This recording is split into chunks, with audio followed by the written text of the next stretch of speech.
Hold up, hold up, hold up. It's that boy Dysphoria. Don't give a damn. He cooler than a fan. Walking real tall. Some say he's a man. Now I wanna switch it up a little bit. I wanna talk more on the comedy side, right? Mm-hmm. So some comedians, they're not just only funny, like they are serious people. Mm-hmm. For example, I like Dick Gregory, Mm-hmm. smart guy, and he can be serious. Mm-hmm. If you watch his interviews, he's serious a lot. Yeah. But then if you go back and look at footage, he's very funny. Mm-hmm. Same thing with Bernie Mac. Mm-hmm. Very funny guy, but he can sit there and like look and be real serious. T.K. Kirkland, Mm-hmm. he's another one, and it's like, do you have a real serious side? I do. I would say more so of a very conscious. Like I'm big on mental health. So I do something called Mental Health Mondays. I started that during COVID time. You know, it was a lot of people going through a lot. I feel like that put myself included, you know, put us all in a different mental state. You know, that shit was different being locked down like that. So I started doing Mental Health Mondays, just checking in on my people to see how they doing.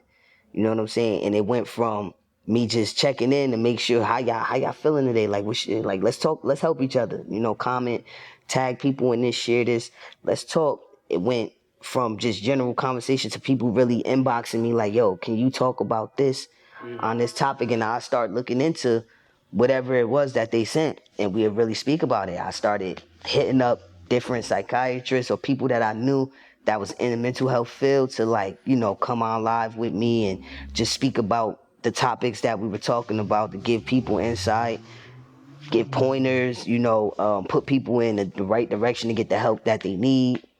So yeah, I do have that other side of me. Cause a lot of the time, most of the time, after a while, most of the videos that I did them while I was sad to make myself happy. Wow. So I know if it was helping me, I've got a plethora of inboxes and people reaching out to me telling me how, you know, my videos helped them get through some of their toughest times. So I do have a serious side, man, because you know everything ain't a joke, man. But you know, laughter is definitely like I feel like to me it's like the number one medicine. But Okay. yeah. I want to get a little serious now. You were born a woman. Mm-hmm. When did you start to feel like I'm a man? This is how I feel inside.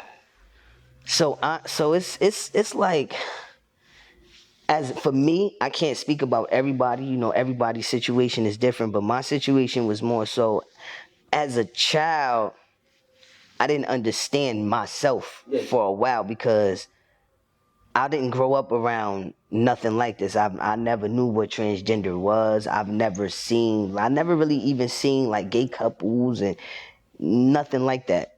But I always felt different now. Growing up, you know, boys are supposed to like girls, girls are supposed to like boys.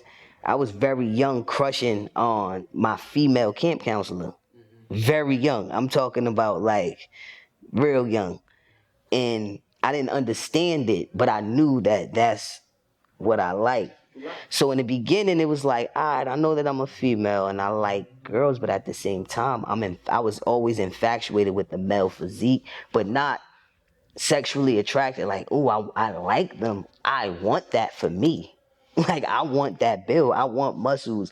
I want abs. I want to be strong. I want facial hair. Like, very young. I didn't just like it, like I was attracted to it. I wanted that for me. And I didn't understand it. Wow. So, did you tell your parents? So, it started off as me just cross-dressing. Okay. I was like 13, 14 years old, and I used to spend summers at my grandmother's house, and she had a washer and dryer downstairs. I had my own room. I would wash my clothes. I start sneaking and buying male underwears.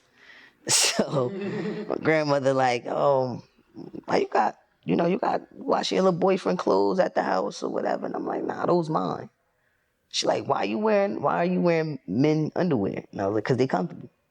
I like those better than panties, whatever. It started from there. Then They are comfortable though. it went from that. It went from that to the girls calling the house. My grandmother she told my mom, "Oh, Ja got more girls calling here for her at the time than Wayne." That's my uncle that was still living in the house. And my mom start questioning me, like, hey, what's going on? Like, why grandma telling me this, that, and that's when I had some gay friends that was older than me that was cross dressing and doing all of that, and it just went from there. Now that was that situation, but it was deeper. Like I said, I always felt like, yo, man, like it's something inside of me that's like super masculine. Like I want to be like a man. Like I feel like I'm a guy. I always want to hair on my legs. It was just a lot of stuff that I went through personally young that I never really spoke about because I didn't understand it. But when I became like older, like 18, 19, I started learning more about transgender. I started seeing transgender males, and I'm like, that's exactly what I want for me, right there. And once now, did you wait until you were an adult? Yeah. Oh, okay. Yeah. Because now they're having where the kids can start taking medicine early and stuff like that. Yeah, see, I'm actually, for me personally, like, and I don't never want to make anybody feel no type of way because that's just not me. I go off of me. I'm glad that I waited until I was an adult. It's certain things that I wish I would have known before I started my transition now, like I'm just now learning about, like I'm still learning as I go. And I feel like if this is just my opinion, as a kid, you really don't, your mind is not completely made up. Like you don't know everything yet, obviously. So I think that's something that you should, as far as taking testosterone and stuff, should be till you become an adult and your mind is different. You know more. You're more educated on what it is. You know what I mean? I'm glad you said that because I feel that way as well. Like if you feel like a man or you feel like a woman and you 12 or 13, like just wait until you grown up, make the decision. That's how I feel. Yeah. Now like I said, it's levels to it because it's something called dysphoria. Yeah, gender dysphoria. Yes. And I'm not. I can't tell you the definition of that term, but that's why you here. Yeah. You can address. It's something that people suffer with. You know what I mean? Like for me, I didn't understand. I knew, like I didn't see anything else around me like that as a kid to make me like, oh, okay, that's what I like how they have it now. You know what I'm saying? Everything is out in the open now. So if you're a kid growing up, and even if you have those feelings inside and you seeing it, that stuff becomes an inspiration for you sooner because you see more of it. Like I just knew how I felt. And I didn't see anything, so I didn't really act on it or speak on stuff like that because I didn't even